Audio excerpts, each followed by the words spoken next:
Bueno, mi nombre es Iván Darío Mejía Montenegro.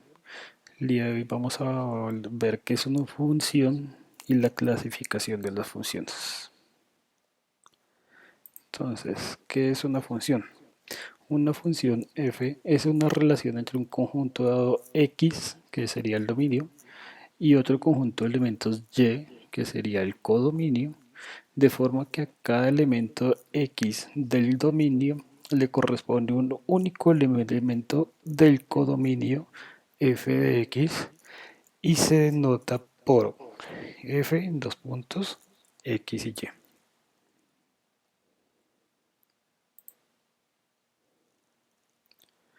En la clasificación de las funciones encontramos la función lineal. Una función lineal es una función polinómica de primer grado, es decir, una función cuya representación en el plano cartesiano es una línea recta. Esta función se puede escribir como f(x) es igual a mx más n. Acá podemos ver una gráfica de la representación de la función lineal y esta función en la vida real se puede ver en las ventas de algún producto. Por ejemplo, si un consumidor desea adquirir el producto, este dependerá del precio en el cual se encuentra el artículo. Se hace una relación que especifica la cantidad del artículo determinado que los consumidores desean a varios niveles de precio. Seguimos con la función cuadrática. Entonces, una función cuadrática de la forma f de x igual a ax2 más bx más c, donde a, b y c son constantes y a diferente de cero, se conoce como una función cuadrática.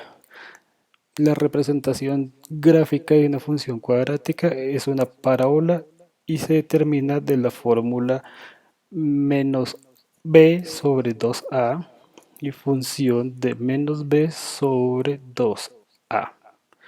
Acá podemos ver la representación gráfica de la función cuadrática.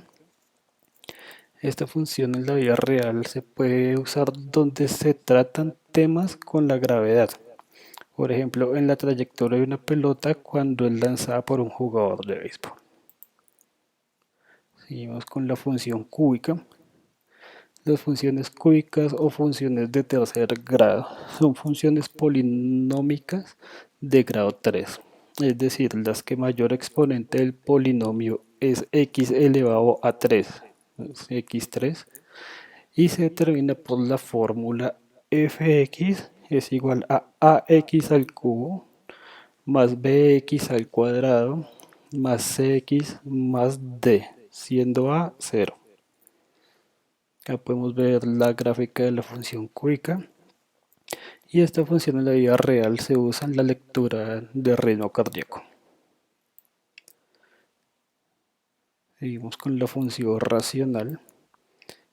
Una función racional es una función que puede escribirse como cociente de dos polinomios y se determina por la fórmula f de x igual a n de x sobre d de x. Ya podemos ver la gráfica de una función racional. Y esta función en la vida real se puede utilizar para relacionar entre el número de pacientes que asiste a una consulta médica de horario limitado y el tiempo que puede dedicar el médico a cada paciente. Seguimos con la función exponencial. Entonces, una función exponencial es aquella que la variable independiente x aparece en el exponente y tiene de base una constante a y se determina por la fórmula fx igual a x. Podemos ver una gráfica de la función exponencial y esta función en la vida real se puede ver, por ejemplo, en la biología cuando se quiere ver la progresión de enfermedades en el cuerpo.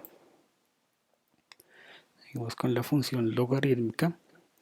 Eh, una función logarítmica es aquella que genéricamente se expresa como f de x igual al logaritmo de x, siendo a la base de esta función, que ha de ser positiva y distinta de 1.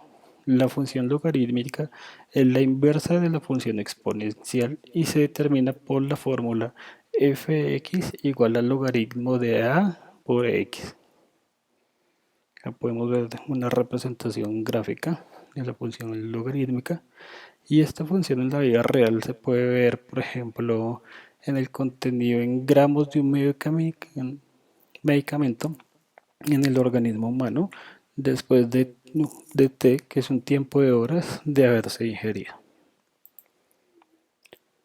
Y por último, vamos a ver las funciones trigonométricas que asocian a cada número real x el valor de la razón trigonométrica del ángulo cuya medición o medida en radianes es x. Entonces podemos encontrar la función de seno, que se representa como fx igual a seno de x, la función coseno, que se representa como fx igual a coseno de x, la función tangente, que su representación es fx igual a tangente de x, la función cosecante, que es fx igual a cosecante de x, la función secante, que es fx y secante de x, y la función cotangente, que es fx igual a cotangente de x. Acá podemos ver la representación gráfica. Y esta función en la vida real se ve en la construcción, ya que los constructores necesitan, por ejemplo, saber qué altura necesita una grúa para llegar a la cima de un edificio.